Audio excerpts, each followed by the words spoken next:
Bonjour, this is G, and welcome to Behind the Mic Live, where I interview incredible coaches, thought leaders, and visionaries who are making big rockstar moves in their business. Today, my rockstar guest is Bijal Shah. She is a leadership and mindset coach.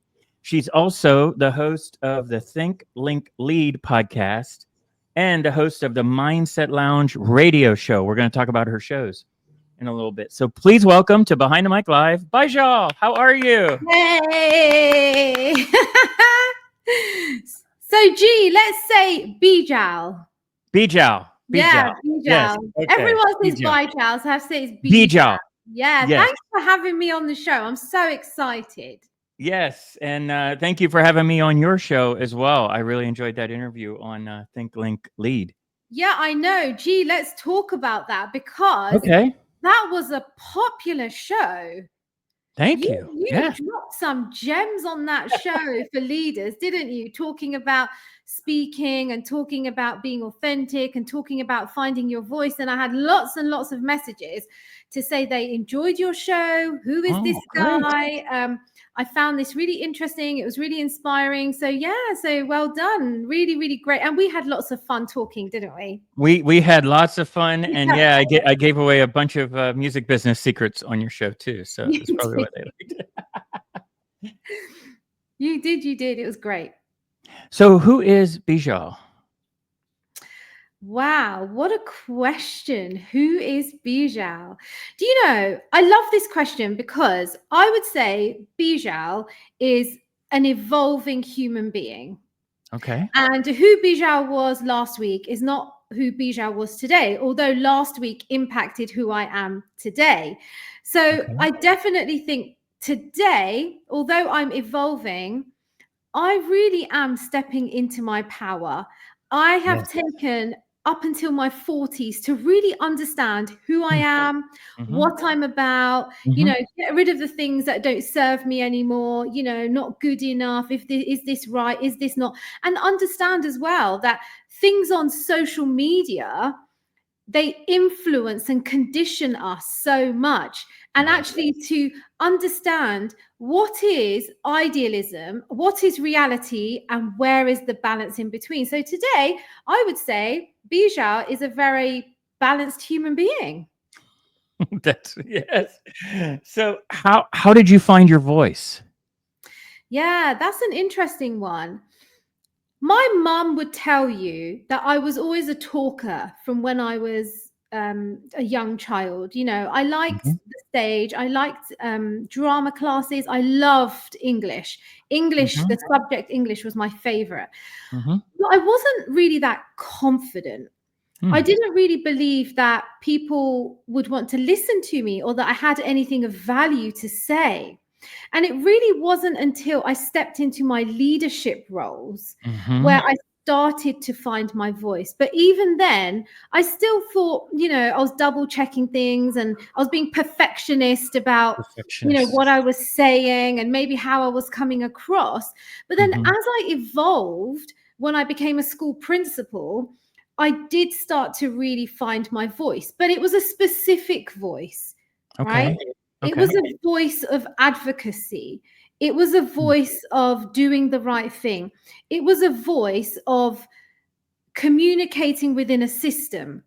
So I learned a lot of skills by being a school principal. I learned how to be commanding. I learned how to handle difficult conversations. I learned that I'm good with people. I learned how to listen because I think the voice is really important, but it's actually a result of listening. But when I transitioned out of that role, I was used to speaking within a system about a specific thing. So when I became a coach and I got a radio show and a podcast, this is when I found my voice. So doing what I'm passionate about and speaking about leadership, which is something that I'm really passionate about, and combining it with mindset, I started to find my voice when I found my alignment with my passion. And then it was practice. So I was so lucky, G. I was offered a radio show, which is really popular today, the Mindset. Yes. And that helped me to really cultivate my voice, what I was saying, my interview technique. And that led me onto finding my voice in my podcast and using those questioning skills and that interest in humans and taking their voice and providing them with a platform to really inspire what I love, which is leadership. It was a lot of trial and error to find out what I wanted to do in the beginning. I thought maybe at the beginning I might be an alignment coach or some sort of life coach or well-being coach. And now I have found my niche. It's leadership. I'm sticking to what I know, but I'm using mindset. I'm using, life coaching skills. I'm using all the kind of like language skills and well-being stuff, and I'm combining it and really focusing in on leadership, because they are my clients. They are the people who come to me. But in the beginning, you have to kind of just go through that trial and error. Did you ever go through that? Yeah, well, it's interesting you say about radio, because and I shared this on your show, so I won't go into full detail, but I wanted to be a radio DJ at 16. I became a radio DJ, and I remember going on the mic, and it's like on radio, it's live. Yeah. And there's certain words you can't say, and is one that you don't want to go, hi guys, how are we doing today? So you have to put on this persona, right? The radio voice, as we called it, the Ron voice, we called it. And it was through the repetition of going on radio all the time that I became really comfortable with the mic, just like you were saying about. So I think the repetition is the key to get a platform. And if you have a show here on LinkedIn or YouTube or Spotify or Apple, and you do that show every week or every couple weeks, where the repetition is what's key. Yeah. Because the more comfortable you feel talking into the mic, talking to other people, hearing what your voice really sounds like. Yeah. And then it's like, just like a band, the more shows they do, the better they get. So yeah. And G, I think that's a really good point that you've made. When I heard my own voice for the first time on recording, I didn't like it. Really? I thought it didn't sound like me. I thought, whose voice is that? But then as I've progressed and I've gone down that journey, that self-love journey, and, we're all kind of like working on ourselves, because why not? And I've actually learned to like my voice now. In fact, I love it. And now I listen to it and I think, what did I hate about it? Why didn't I like it before? It's a silly thing. And I've actually heard a few of the radio DJs at the station say the same thing, that they didn't like their voice in the beginning, but yes, they've got used to it. So as you said, it's practice as well. And the more you do it, the more comfortable you become. And then you become confident because you've got that competence, right? Yeah, so I definitely agree. And when you understand what your voice really sounds like, you can then focus on certain characteristics of it. And that's what's great about having a radio show or a podcast, of where not only do you get used to what your voice sounds like, but you can use the power of the pause to cause more, to draw the audience in more than if you're just reading a script really fast. Because the reaction a lot of people have is they're nervous when they go on a mic, so they want to talk fast, because the sooner they get done speaking, the sooner the fear will go away. And I believe it's the opposite. If you go on stage and you feel really scared or nervous or whatever, slow down and take pauses and draw the audience in. And that's what I love about, like, with your shows, is that it is a conversation. It's all it is a conversation.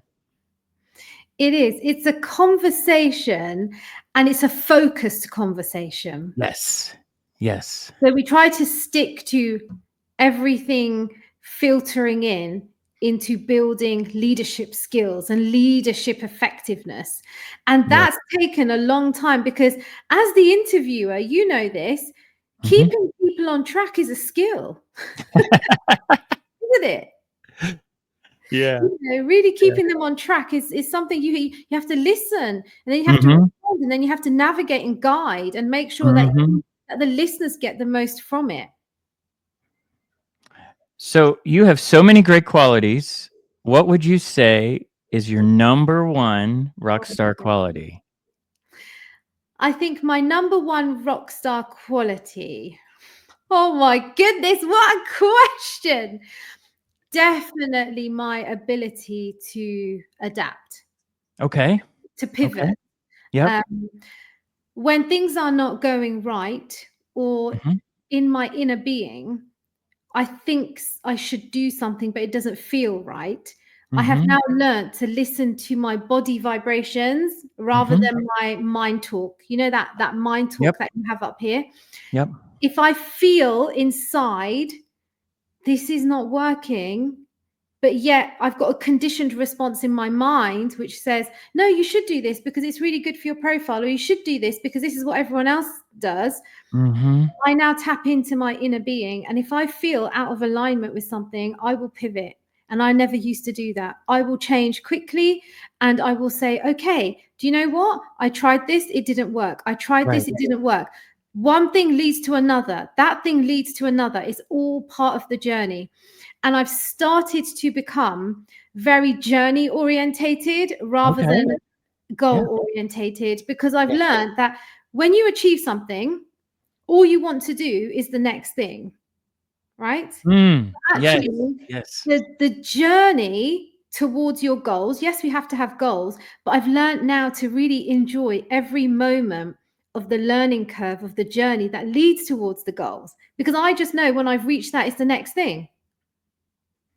That's So, a really great point. I think we as coaches can take this approach in business. I think logic plays a big role in it, of course. But we have this to-do list. So okay, accomplish that, on to the next, and it's really about enjoying the journey and then taking a victory lap when you accomplish what you set out to do. I think we get so driven on I've got to succeed in this many different things that sometimes people forget to, as they say, stop and smell the roses, but take a victory lap, right? And and speaking of victory lap, oh, go ahead. Yeah, yeah, go ahead. this is why milestones are really Yeah. important, right?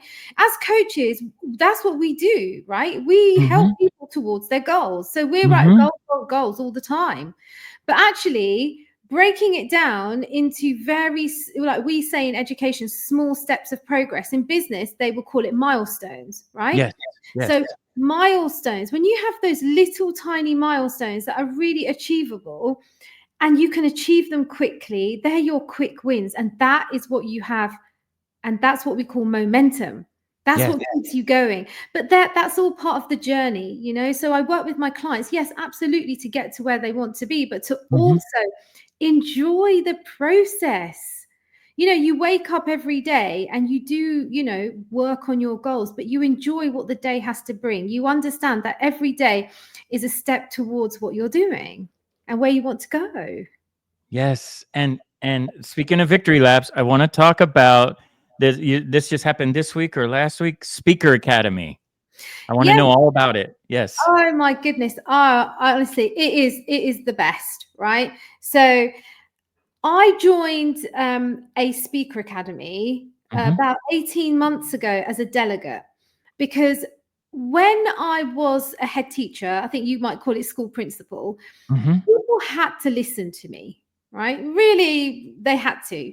And when I transitioned on my own into my own business, I realized they don't have to listen to me. People choose to listen to me, Hmm. right? So how do I navigate this space with speaking? How do you successfully articulate yourself? Are there any frameworks? Because you know what I'm like, I love a system, right? So Right. are Right. there frameworks? How do you use kind of subconscious mind techniques, NLP techniques? Although I'm an Mm-hmm. NLP practitioner, I Mm-hmm. didn't know how to combine it all. And I lost my confidence a little bit, because all of a sudden I thought, oh my God, I'm a nobody. Like, I'm going to start my business and people are going to have to start listening to me.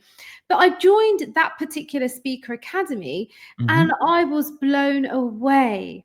I was blown away by the frameworks, by the systems, the processes. Mm-hmm. And the massive part of that speaker academy was do it in your own way. Be your authentic self. You don't have to do it in our way. You have to do it in a way that suits you, that suits your business, that is aligned with who you are. And me being an educator, obviously I'm drawn to the mentorship role there as well. So Mm-hmm. I worked hard, I practiced every day, I was speaking on stage and I loved it. And also for me, I love speaking, but I also love the mentoring part. So at that particular speaking academy, they call it Podmaster. Okay. So last week we had a whole week of implementation week. So implementation week is working with business owners to develop their signature solutions. And then they get to practice, and they get to practice their story and the build up and the frameworks and where to stand and how to project and all these things. And it was an absolutely fantastic, fun-filled week. It was hard work. And at Yes. the end of the week, we actually have awards for different things, superstar award, command and inspire, story, best pitch or sales, etc. Right. And I tell you what, my group cleaned up 50% of the award. Congratulations. That's It was rock great. star. That's awesome. Yeah, Wow. it just was. And just to see people progress. Yeah. Like we've got all sorts there, and all sorts of businesses, and you see people coming in not so confident, and then over time, by the kind of end of the week, they're so much better. Because Yeah. as you said, it's practice, Mhm. it's honing in. But this is not a week where you come and then it's over by 3-4 o'clock. You are there till 8-9 o'clock. You are there early. You are practicing. You are honing in. You are seriously working on your craft. And that's what I love. That good old fashioned grafting. Yes. I mean, I was knackered by the end of it, but it was so much fun. Yeah. Well, you're rehearsing your show. You're getting your show together. That's what the bands do. Yeah. Weeks and months in a warehouse, in a soundstage, playing to nobody. No Yeah. one's there, and having to pretend and well, visualize, really, not pretend, but visualize that there's a huge audience there, just cheering them on. And literally, there's not one person in the room aside from the band and crew. And then when you get to the show, like you did, and you present it and the crowd's there, then it didn't feel as scary, right? Because then you've rehearsed so many times going in front of, and with with your coaching your team, it wasn't just, what I'm saying, if you just walk on stage out of nowhere and that's the first time being on stage in front of a crowd, that feeling is going to feel like a lot of weight.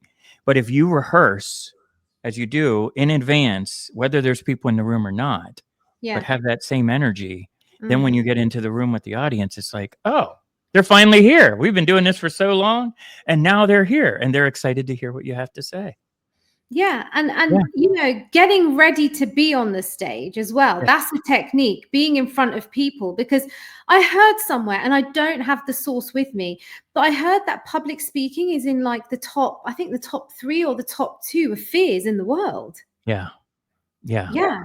That's crazy. I never had it. I maybe because at 5 years old, I was in front of crowds, but I do understand that a lot of people have that fear. I think it just goes back to some insecurity or something in the time machine back in the past somewhere. Maybe it was getting up in front of, primary school or secondary school, giving a book report, and somebody in the class laughed, and that sticks with that person for the rest of their life. And then they get up in front of the boardroom and they go through the presentation, and someone in the boardroom laughs or cracks a joke, and immediately all those feelings are coming right back to when they were in primary or secondary school. And so I think it's about removing those blocks. And I want to talk to you about your coaching business and your company, Think, Link, Lead. How did you know this is what you wanted to do? So I trained as a coach in 2012, sort of around 2011, 2012. And I had always had an inclination towards supporting people, to helping people, guiding people, mentoring people. I mean, that's why I became a teacher before I became what I am today, which is a leadership and mindset coach. And even then, there are some similarities in the training part. And I just loved it. I loved people. I loved listening. I loved helping people to just be who they are and to get to where they want to be and be part of that process. I felt very compelled towards it. Back then, coaching was not as popular as it is today. I mean, it was a very new thing, but instinctively, I knew back then in 2011, 2012, this is a thing of the future. Yes. This is going to actually be something in the future. And actually, I feel like this could be some kind of role. Back then, life coaching, things like that, it was unheard of. It wasn't popular. Now you've got apprenticeship programs that governments are now rolling out for coaching. You go on LinkedIn Jobs and you can see coaching jobs. You can see businesses now employing coaches or working with coaches or growing their own coaches as part of other roles. And so I knew back then, this is something I have to do. But more so, I wanted to learn the craft of coaching. I wanted to learn how can you work with someone's mind and reprogram them and work with them by asking the right questions and having powerful conversations to a point where they had breakthroughs and they could reach their goals and be where they wanted to be.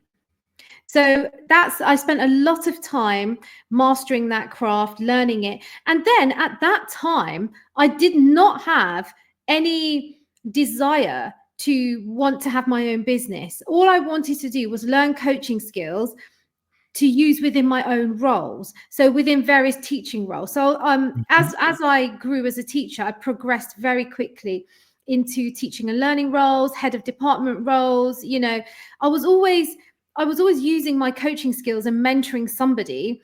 And then when I became the school principal, I was using it like crazy. And then in the pandemic, where things were really, really tough for a lot of school principals, a lot of them knew that I was a qualified coach because I'm also big into networking. And I started to get phone calls about coaching. My well-being is not very good. I'm going through a hard time. Can I have some coaching from you? And I didn't used to charge or anything back then, because you were doing it for the good of your tribe, right? And you're going through a pandemic, and no one's got any money. You're not going to charge anyone. But I wanted to give back. And I've got pretty high resilience. And even though I was going through my own stuff, I found the coaching aspect of it good for my well-being as well, because I was helping other people, and through that process I was actually helping myself in the same role. So that's when I really started to think, I love this. I really love this. Yeah. And I at the time, you were just thinking about the pandemic and the school community and everything, but I thought, could I ever do this as a business? Could I? And then, I did. So, last year, sort of 18 months ago now, I set up on my own because it was the right time. The school was in a good place. It had got a good, rating from the inspectors. Everything was stable. And I sort of recently turned 40. And I thought, well, I don't want to get to the end of my life thinking, what if? What is the worst that can happen? I'm a teacher, right? If I run out of money, I can do supply teaching or cover teaching, okay? And I was scared. I mean, it took me about 2 years of deciding before I actually left to do it. So it did take me a while. And then I just went for it. And because I was so aligned to it, it just worked out for me. Yeah. But in the process, this is where you talk about voice. This is where I learned, what is it and how is it that how do you want to use your voice? And I thought it was maybe radio. I thought it was podcasting, maybe it's going on lives, But actually, what I have really enjoyed about my voice is actually training. I love training sessions. I love delivering training. So I always feel like with speaking, you can speak to inspire, you can speak to educate or speak to teach, you can speak to sell, right? Probably some other things. And my choice is speaking to educate. I love that. Yes. Throw in a little bit of inspiration, right? But I love to teach things, and I love to use my speaking skills to impart wisdom and impart knowledge.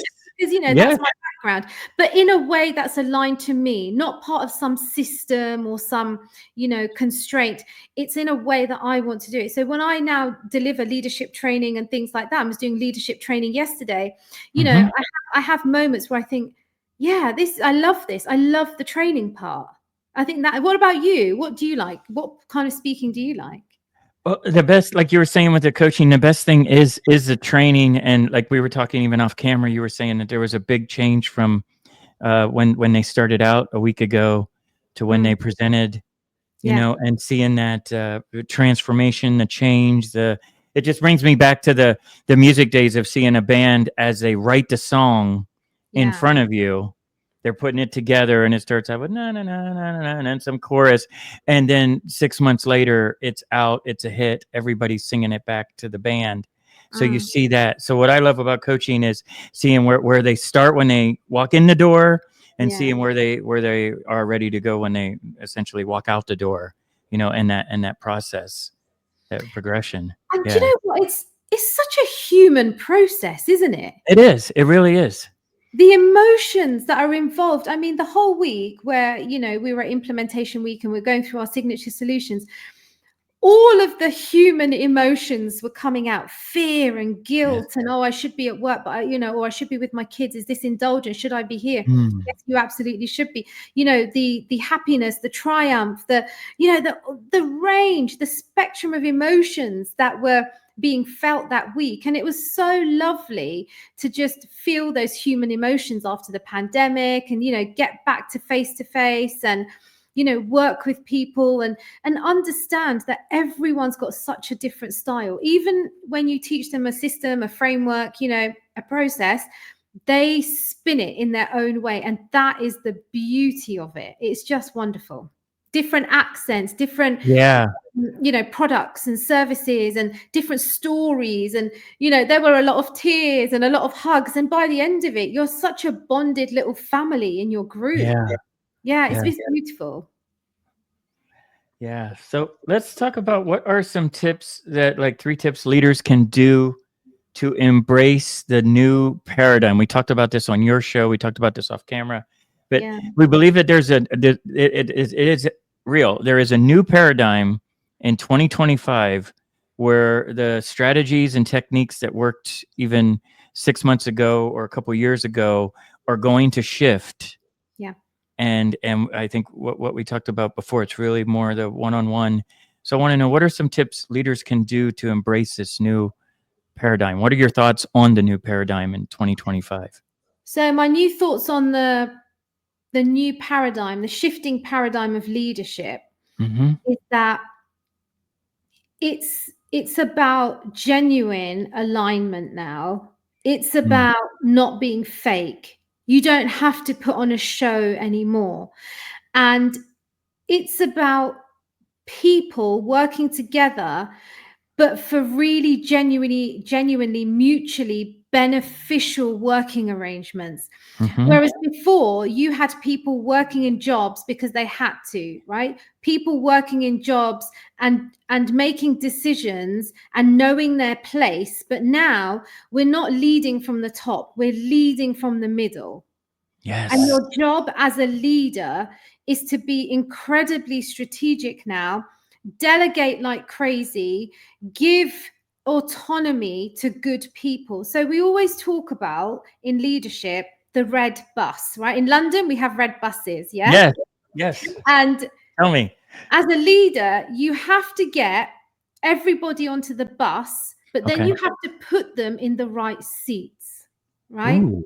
So that's a really, really important aspect of leadership. But now, leaders, I don't know, people are so much more aware. I don't know if it's because of access to education and social media and audible books and, podcasts and things like that.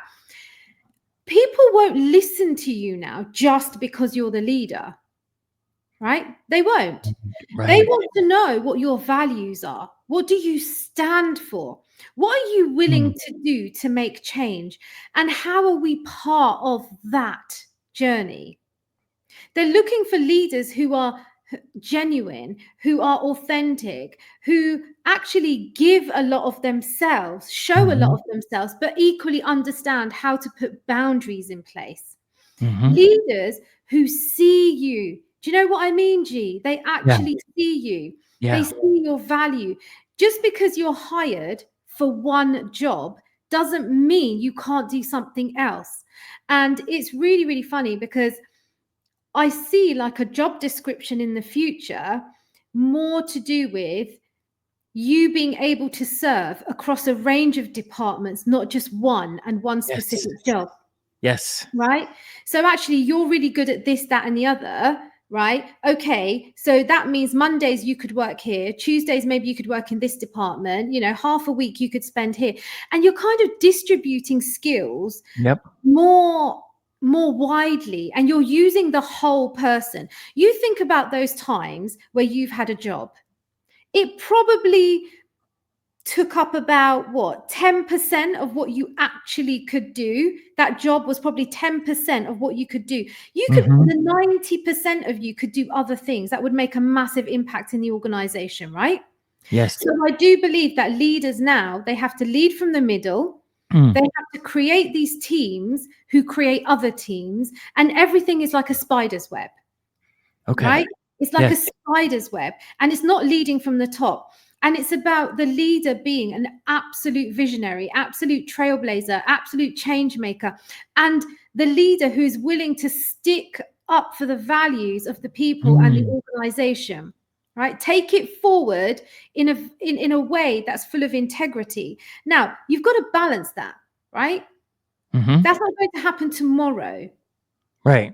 That is a journey that we are working towards. People are just not going to listen to you anymore just because you're the leader. And, you know, I've seen that time and time again.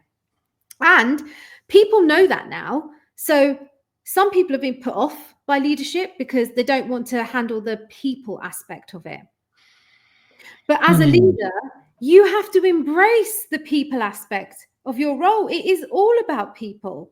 So you have to get to know them. You have to form relationships, but more so valuing them and valuing what they do is about seeing them. Do you know when you have that kind of leader who says, I see you, I can help you to progress. I can help you to tap into your other skills. And so you're really helping that person to feel like they want to work with you. And, you know, one of my coaches said to me, if you invest in your people skills and you invest in your people, people will walk on water for you. And OMG, during the pandemic, did you need people to go the extra mile for you? Right? Yes. And this is why it's important. So the changing nature of leadership is very much about self-awareness. The more self-aware a leader is, the more likely they are going to be able to move forward in a very kind of knowing way. Do you know what I mean? Yeah. And self-awareness is sometimes something leaders don't have. They think they know it all. The room for ego has gone. You have to start facing your demons. You have to start facing what you're not good at as well as what you are good at. And therefore, moving forward confidently, moving forward with saying, I'm really good at this bit, but I'm not good at that. So I need to hire someone who can help me with that bit. Instead of trying to be a control freak or a perfectionist, trying to do it all, it's about saying genuinely, like, I am the visionary and I'm good at this, but I can't do this bit. Can you help me with this? In fact, understanding that that person can do even better job. So it's important, I think, that way. You know, it's really interesting, Bijal, because as you were talking about that, I just, my subconscious went to this documentary I saw about wolves and wolves in the pack, right? And everybody thinks the wolf out front is the leader. I mean, it is a type of leader, but the real leader, the one in charge of the whole wolf pack, wolf, how do you say it, is at the back, is at the way back, making sure that nobody is falling behind. So I just think of that visual as like, I think, and when I think the new paradigm shift is that everyone, and we had this in the music business too, you hide behind your title. Your title is here. This is what your job description is. And that's it. And if it's out of your job description, it was, you know, the joke on the road was, how many audio engineers does it take to lift a lighting truss? I don't know. None. We don't do lights. Oh, there you Or it go. could be lighting guy. You know what I mean? It was very much regimented. Like, and I think corporate is like that too. Like you're Yeah. in this world, you only stay there. I think I really appreciate what you're saying about the new paradigm. It's really about, you know, having a leader that has different skills to work in different departments, to bring people together, to maybe be at the back of the pack, kind of making sure that no one's left behind, and then at the front when they need to be. And like you said, leading from the middle. This is wow, that's awesome. Yeah, Yeah. it's necessary as well. So, Yeah. you know, before we talked about leadership hierarchies, right? Mhm, mhm. Now we're not. We're talking about a circle where the leader is in the middle, right? Yes. And realistically, the leader's role really is to be the visionary, is to be the strategic, you know, I would say the strategic partner, because you can't do it on your own. And that's why I say it comes down to awareness. And when you say, you know, the wolves and leading from behind, you can lead from behind, you can lead from the front, and you can lead from the middle. And I Yes. feel the middle is the balanced ground, because you can create other people and Mhm. work with other people who can do the other bits for you, and you can interchange yourself. And this is why it's all about self-awareness. You know, there's so many personality tests out there, right? I Right, use right. human design, I'm a disc practitioner, you know, but there's other things like Clifton Strengths and other psychological Mhm. and psychometric testing things. I do all of them, right? Right. Because I always feel, oh yeah, give me a personality test, because you know, I love the quantitative Yeah, work, yeah. but then I like to also have that feedback from different people as Mm, well. And you have the qualitative data, the quantitative data, and obviously these things, they change over time as you evolve as a human being. That's why I mhm. constantly take them, because I use them just as tools to help me. Right, where am I today? You know, okay, so 5 years ago I would have come out high as being an ideas person. Okay. These days I come out high as being a really, you know, strategic, innovative person, you know. Okay. Yeah.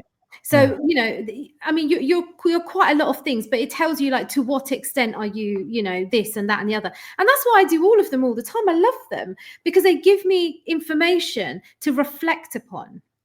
Yeah. So that's really important in leadership, as well as your personal, you know, your personal circumstances. And I say this to leaders all the time. Leadership is not separate from your personal identity. Right. Leadership is an extension of your It's part personal of it. identity, Yes. right? It's Yes. not separate. Yes. How you invest in yourself as a leader personally impacts you professionally. How you invest in yourself professionally impacts you personally. It is the same. It fuses into one. And this is why self-awareness and identity work is really important in leadership. It really is. Yes. So, how can people work with you? Yep. So I've got a bunch of different programs on Yes. my website. So that's thinklinklead.com. And you can check out the various programs Mhm. and how to work with me. But when you go to the website, let's just have a chat, right? Yes. You can book in for a strategy session, whether you're an individual leader or a business looking to work with, you know, a group of leaders. So that's really easy. I'm on LinkedIn, so you can contact me on LinkedIn, and you can Yep. email me admin@thinklinklead.com. Perfect. And before we wrap up, I want to know, who is your favorite rock star?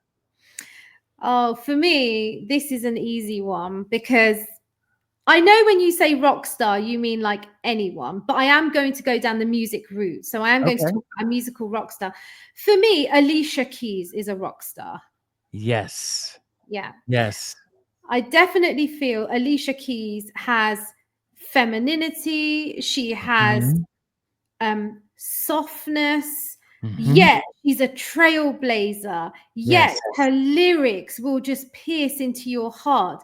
She's an excellent, excellent lyricist. And also her songs are just amazing. They just bring Yeah. me so much joy. You know, when you think about things like New York, New York, and you think about, Yes. you know, Girl on Fire, you know, Yes. these Yes. are anthems. You know, I feel like she's got anthem after anthem.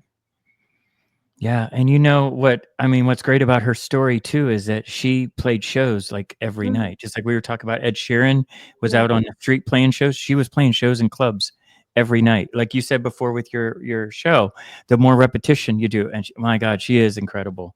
What a great songwriter and just incredible voice. And wow, this this amazing. has been so much fun. We now have two shows that people can check out. When I was the guest on your show, Yeah, Think Link Lead, and now you as a guest on my show.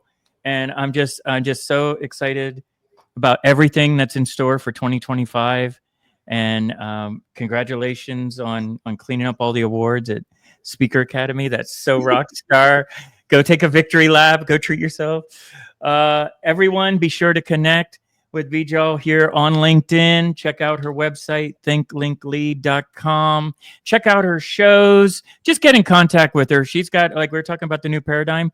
When you're on the same frequency with somebody else, it just clicks.